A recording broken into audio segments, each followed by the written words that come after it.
Dana came back and, we had our, whip the dog session, and I screwed up and I apologize.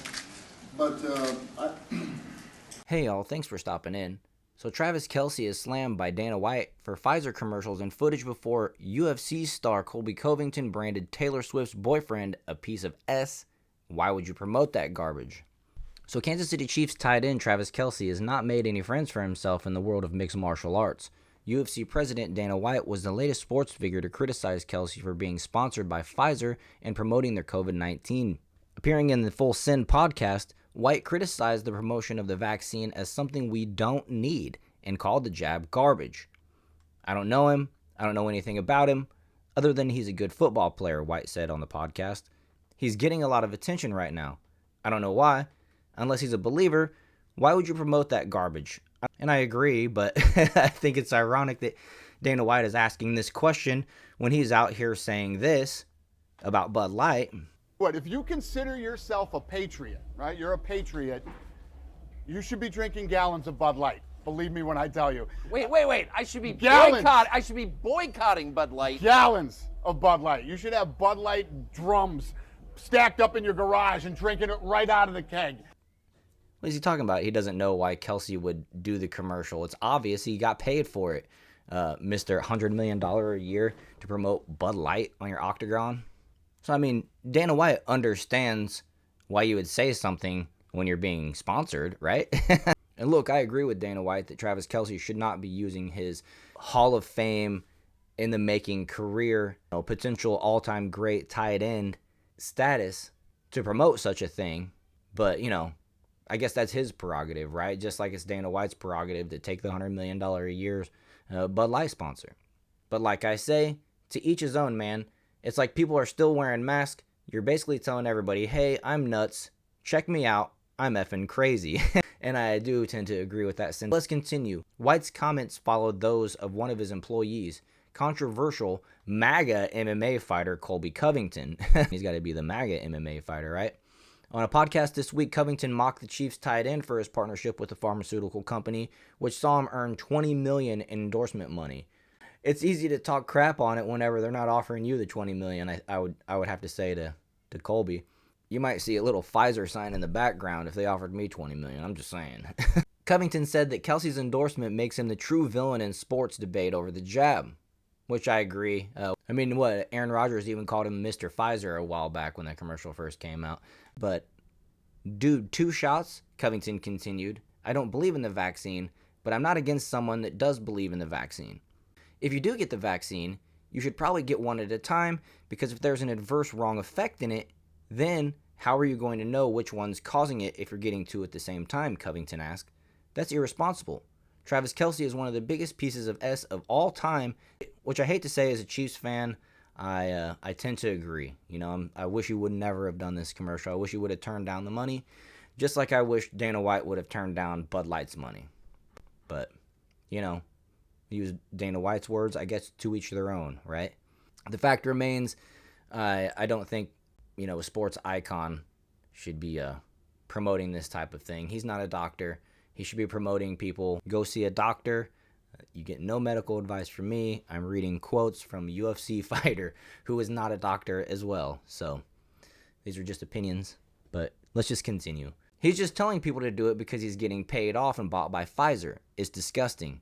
And that's just his opinion, but I would ask the same question, did he really do it or not? But White and Covington are not the only two who have taken shots at Kelce over the endorsement. Earlier this year, Jets quarterback Aaron Rodgers mocked him for endorsing the jab, calling him Mr. Pfizer on the Pat McAfee show. In a press conference around the time, Kelce joked in his response to Rodgers, I thought it was pretty good with the mustache. I look like someone named Mr. Pfizer. Who knew I'd get into vax wars with Aaron Rodgers, man? Kelce added that he stands by the vaccine 1,000% and that he's fully comfortable with Rodgers calling him Mr. Pfizer. That would be him just backing his sponsor, essentially, even if that's not what his principals believe. I thought that it was ironic considering Dana White is calling him a hypocrite on the heels of himself taking money and changing his stance. Well, I don't know what his stance was before on Bud Light, but I would assume that since all of his buddies, Kid Rock and Trump and everybody were anti-Bud Light, that he was anti-Bud Light. I didn't search that hard, but anytime you look for Dana White and Bud Light, trying to find out what his stance was prior, it all gets washed out by the current Bud Light sponsorship news. I'm going to go home tonight. I'm going to drink a Coors Light. That's a Coors Light because Bud Light won't pay me nothing. But he's a good guy, and he loves Bud Light. Dana came back and, we had our, whip the dog session, and I screwed up and I apologize. But I apologize to Bud Light. I'm not biased, I drink any beer. Tonight I'm drinking Bud Light all night. I was able to find that one interview there with Brock Lesnar in, I think it was 2009. And I thought that was a good representation and example of how stern and strict Dana White becomes towards his sponsorships. You know what I mean? And I say that because currently Bud Light is not the sponsor of the UFC. It's still Modelo. So when Tim Pool comes out and says that UFC is co-signing and sponsoring Sean Strickland's opinions, he's wrong, because Bud Light isn't sponsoring them till next year. The one example that I could find of how Dana White responds to negativity towards Bud Light was that Brock Lesnar interview from 14 years ago. I believe strategically, the only move we have right now is to declare victory. And I'll tell you why. Because by next May, Bud Light sales will have normalized to 0%, and the media will claim anything they've done saved the company. We must own the narrative in this regard and take the victory now. Basically, know when to cash out your chips, because if you try and stick around, you may end up losing. Now, let me break this down. Dana White doubles down on UFC's $105 million a year deal with Bud Light, insisting he doesn't give an ish about criticisms over the brand. He gave an interview with Tucker Carlson, and it was actually quite simple. He just said outright over and over again, buy the beer, buy the beer, buy the beer. Sure. Now, a lot of people got mad. And this presents some very interesting conundrums for all of us that want to engage in a boycott of Bud Light. Should we continue in opposition to Dana White, UFC, and Kid Rock? Bud Light will say the boycott only lasted about 1 year before everyone gave up and got back on board. Now, there's something else you can do. Embrace Dana White, Kid Rock, and the others who have now gotten on board with Bud Light. Why? Because now the narrative is this. Sean Strickland, UFC fighters have made numerous political statements for which Bud Light has paid for. If you start buying before April. And I'll just correct him right now again that Modelo is still the current UFC sponsor.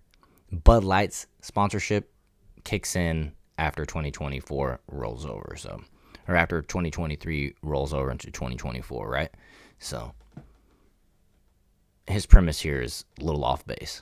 But let's just continue. Then let Bud Light say the boycott has ended and sales are recovering early. That would be great. Why? Because then you say they sponsored UFC. They sponsored anti-woke politics from athletes, individuals who are not only opposing to wokeness, but also political themselves. And when Bud Light did that, they bounced back. Do not let them take the narrative. I don't understand how going back to the company that you're currently boycotting, who hasn't apologized for one thing that they've done wrong, is declaring victory or expressing that you won by any means, but maybe that's just me. I don't know. Let's just continue. I wanted to show you that. So what I'm trying to say is that Bud Light is not co-signing and sponsoring Sean Strickland's opinion right now, and everything that we see in the UFC is under the Modelo sponsorship. And so the one representation that I could find of how Dana White will respond towards Bud Light's negativity was when Brock Lesnar came out and said, drink Coors Light, not Bud Light. And looks like Dana White was pretty strict and firm with him immediately on that. So we'll just have to wait and see how it goes this time around when Bud Light takes over in 2024. I hope to be proven wrong and that it is, what Tim Pool was saying, that it's a new day for Bud Light sponsorships and whatnot, but I just don't believe it. And I just wanted to highlight these two tweets, one from Megyn Kelly. Bud Light never apologized or acknowledged how deeply it offended its customers. That's because it's still beholden to the vicious trans activist who threatened it and cares more about them than its customers. Why would you give them your business? And that was Kid Rock that folded, I guess. And you see in company with Dana White there as well, but you know he's paid, and who knows, they might have gave Kid Rock some money or some free beer or something like that. And then we have this other one here from Matt Walsh that I thought was pretty good. The Bud Light boycott is the one time in modern history when conservatives have staged an effective boycott against a major corporate brand. If we back away from this victory now, it will show that we've learned nothing and we don't want to win. Not going to happen. Boycott continues. And I agree. I'm 100% in agreement with that statement. Furthermore, he continued, this shouldn't even be a conversation. Bud Light is a brand owned by a foreign conglomerate that tried to push trans ideology and is now paying the price. There is absolutely no legitimate reason to back away or let off the gas. They deserve everything that's happened to them. And I agree. And Kid Rock and Dana White want to come out here and say about the 6,500, workers and stuff like that. Well, in America, where one company fails, another company rises. So as positions go away because of bad management at Anheuser-Busch and Bud Light, new positions will open at companies like Coors Light and Yuengling as they grow and as Yuengling specifically expands across the country, which they're not even in all, 48 states or 50 states, however you want to say it. So plenty of room for expansion, plenty of room for growth, and I would say support the companies that actually care about you, it seems like. I mean, they're selling your beer, which is unhealthy, and I think is dumb for, these athletic organizations to promote, considering they're all supposed to be healthy, and, beer's typically not something that athletes, I think, drink a lot of. But anyways, that's another story. I hope you guys enjoyed this one. If you did, hit that like button, subscribe to the channel. It's Christmas. Share this video with a friend, leave a comment. I appreciate all that stuff. You're really helping out the channel, and I'll see you guys in the next one.